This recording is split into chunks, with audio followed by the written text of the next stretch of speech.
By now you probably know that Donald Trump has signed the Human Rights and Democracy Act for Hong Kong.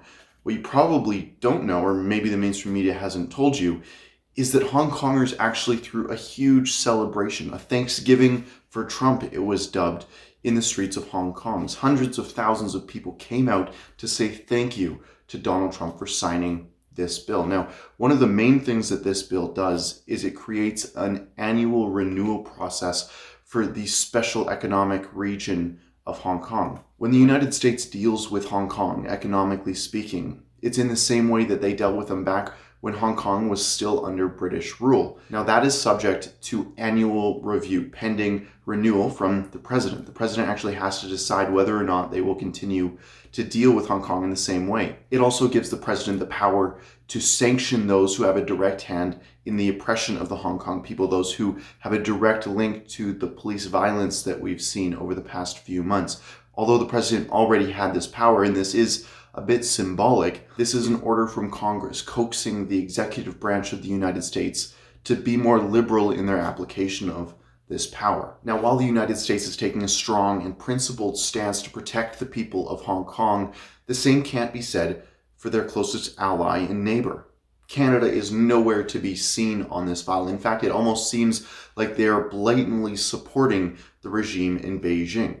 Canada used to be known as a country that will help vulnerable peoples across the world, wherever they happen to be. But nowhere in this world is more deserving of Canada's sympathy than Hong Kong. 85,000 Americans have U.S. citizenship and are living in Hong Kong. Now that was enough to coax the American government to protect those people, to stand up strong in favor of democracy in Hong Kong.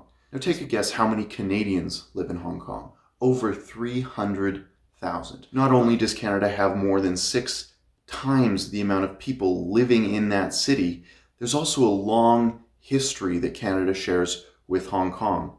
Canadians fought and died at the Battle of Hong Kong defending it against Japanese aggression, while the Americans were reeling from Pearl Harbor.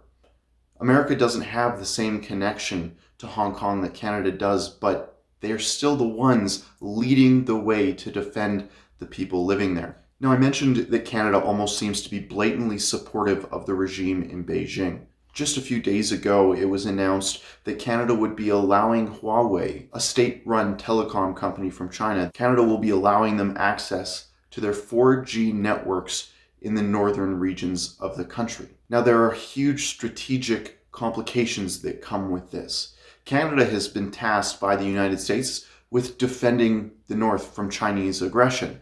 Giving them access to our telecom network leaves Canadians vulnerable in many ways, from location data to information security, to also ways that we can't even comprehend.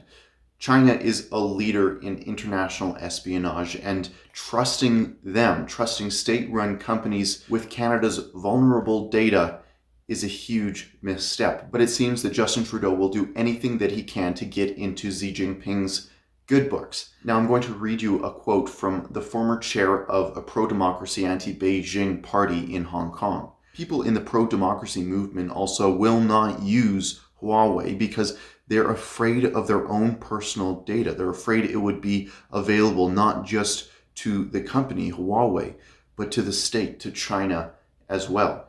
Now, I believe I came face to face with Chinese espionage myself in my time in Hong Kong this week.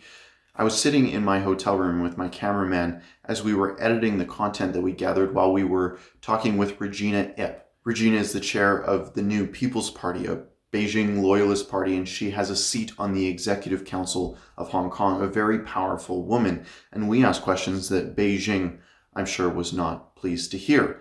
Now, as we were sitting in our hotel room, 3 men in suits came and knocked on our door. We didn't answer it right away, and before I knew it, the door was opening. They had a key card to the room, and despite the do not disturb sign, they started to walk into the room. When they saw me in the room, they quickly backtracked and asked if I needed cleaning or something along those lines, and said they wouldn't bother me, and they left. I was stunned. I couldn't believe what was going on, and I didn't understand why the hotel would be sending 3 men in suits to clean a hotel room that had a do not disturb sign on. Just a few hours after that, we noticed in our hotel room on the floor a SIM card. Now, it's my guess that it was the intention of whoever left the SIM card in our hotel room to have us put it in our devices, perhaps compromising it. Now, I didn't do that. We've brought it back to Canada to be analyzed. And we don't even know if this was in fact an espionage event, but you never know. And when it comes to China, you simply cannot trust the Beijing government. But that doesn't seem to be stopping Justin Trudeau to rolling out the red carpet to the Chinese regime here in Canada. Don't forget, it was Justin Trudeau's Minister of Defense who spoke lovingly to the members of the CPP gathered in Vancouver to celebrate their 70th anniversary. It's also Justin Trudeau who just replaced his foreign lineup, his front line when it comes to dealing with Beijing, with folks who are seen as more sympathetic to Beijing's cause, from the ambassador in Beijing to our new foreign minister. They're seen widely as people who will go easy on Beijing. The people of Hong Kong are more vulnerable than ever, and they need more help from the international community than ever. I asked folks on the ground in Hong Kong what the world needs to know and do to help the people of Hong Kong. Listen to what they said. Did you expect the win last night? Oh yeah. I can see the strength of Hong Kong. Never ever happened like this in my life. Hong Kong people always busy, money, selfish. But now, this last 6 months is amazing. How will Xi Jinping react? Do you think he'll come back with an iron fist? I can't think about it, but we still need to group together to tell them we are honky. We need to fight till the end.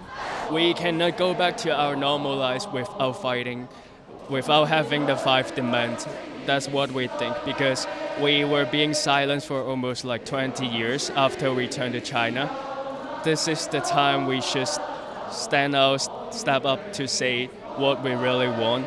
So there's no going back unless the government meets the 5 demands of us. Monday to Friday, we come out to speak to Carrie Lam. Please satisfy our 5 demands. Unless she satisfies our demands, we will not rest. While the rest of the world is stepping up to defend Hong Kong, Canada simply can't afford to fall silent on this issue. For Rebel News, I'm Keean Bexte. Thanks for watching our coverage of Hong Kong. Please go to hongkongreports.com to see everything that we've done here at Rebel News to share the other side of the story, the side of the story that Beijing doesn't want the world to hear. If you want to pitch in to help our Hong Kong coverage, please do so there at hongkongreports.com.